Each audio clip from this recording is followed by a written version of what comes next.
પોતે કુદરતની વિરુદ્ધ જાય છે તો એનાથી પોતાને શું નુકસાન થાય છે?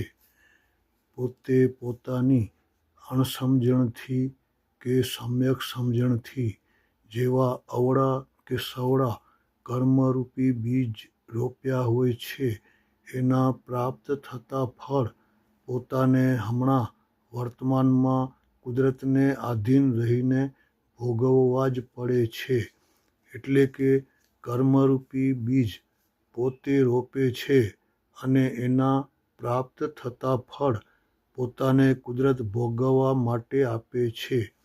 પોતે જ્યારે સવળા કર્મરૂપી બીજ રોપ્યા હોય છે ત્યારે એના પ્રાપ્ત થતા ફળ પોતાને કુદરત તરફથી સુખરૂપે ભોગવવા પડે છે. અને જ્યારે અવળા કર્મરૂપી બીજ રોપ્યા હોય છે ત્યારે એના પ્રાપ્ત થતા ફળ પોતાને કુદરત તરફથી દુઃખરૂપે ભોગવવા પડે છે.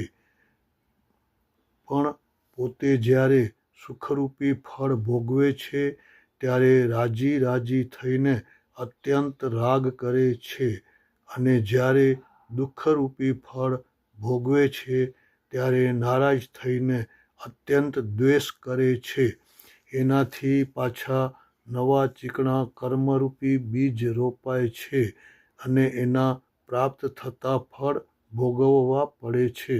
આવી રીતે પોતે અનંતકાળથી અત્યાર સુધી રાગદ્વેષ કરીને કુદરતની વિરુદ્ધ જાય છે અને પોતાનું ભયંકર નુકસાન કરે છે.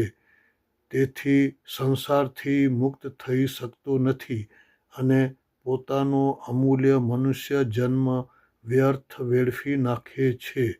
હવે પોતાના નવા કર્મરૂપી બીજ ન રોપાય અને મોક્ષ માર્ગે આગળ કેમ વધાય એના માટે બીજા વિડીયો જોવાનું ચૂકતા નહીં.